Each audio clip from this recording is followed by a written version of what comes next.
80 მილიონი ლარის ღირებულების 250 კილოგრამი ჰეროინის უკანონო შეძენა შენახვის, გადაზიდვისა და საქართველოში შემოტანის ფაქტზე ორ პირს პატიმრობა შეეფარდა. გამოძიებამ დაადგინა, რომ დაკავებულებმა განსაკუთრებით დიდი ოდენობით ნარკოტიკის სველი ხელსახოცის პაკეტებში მოათავსეს და ბათუმის ეკონომიკური ზონის ტერიტორიაზე შემოიტანეს. ნარკოტიკული საშუალების შეძენა, შენახვა კულტივირების და წინასწარ შეთანხმებით ჯგუფის მიერ ნარკოტიკის რეალიზაციის ბრალდებით ცხეთამთიანეთის პოლიციამ 5 პირი დააკავა. სამართალდამცველებმა დაკავებულთა პირადი და საცხოვრებელი სახლების ჩხრეკისას ნივთმტკიცებად მეთადონი, სუბოქსინი, მარიხუანა და კანაფი ამოიღეს.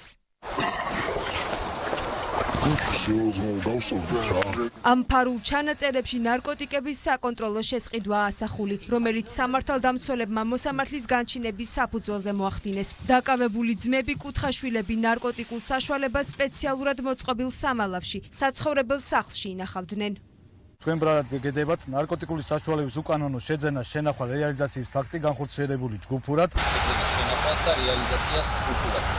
დაკავებული ძმებიდან წარდგენილ ბრალს არც ერთი აღიარებს. ადვოკატი ამტკიცებს, რომ მათგან ერთი უდანაშაულოა, მეორე კი მსხვერპლი. ჩალვა კუთხაშვილი არის პროვოკაციის მსხვერპლი, იძულებისა და შანტაჟის მსხვერპლი, იძულებული გახადეს გამოეტანა ნარკოტიკული საშუალება. ჩალვა კი არის პროგრამაში, კახაბერ კუთხაშვილს არანაირი შეხება არ აქვს არც პროგრამასთან, საერთოდ ნარკოტიკებთან. უბრალოდ იმყოფებოდა მანქანაში, სადაც სხვა პირები რაღაც თემებზე საუბრობდნენ. აგენტ პროვოკატორი, რომელიც მივიდა და მის ძმას ეჩხუბებოდა და აშანტაჟებდა, მაშინ ჩაუდგა შუაში და უთხრა, რომ არ ეჩხუბათ მაინც და გაერკვიათ სიტუაცია, ესე იგი ურთიერთობა ნორმალურად ეს იყო და ეს. ნარკოდანაშაულის ბრალდებით კიდევ ერთი პირი დააკავა იმერეთის პოლიციამ. დაკავებულის პირადი ჩხრეკისას 31 შეკვრას სხვადასხვა სახის ნარკოტიკი ამოიღეს. ბრალდებული წარსულშიც მრავალჯერ ნასამართლებია.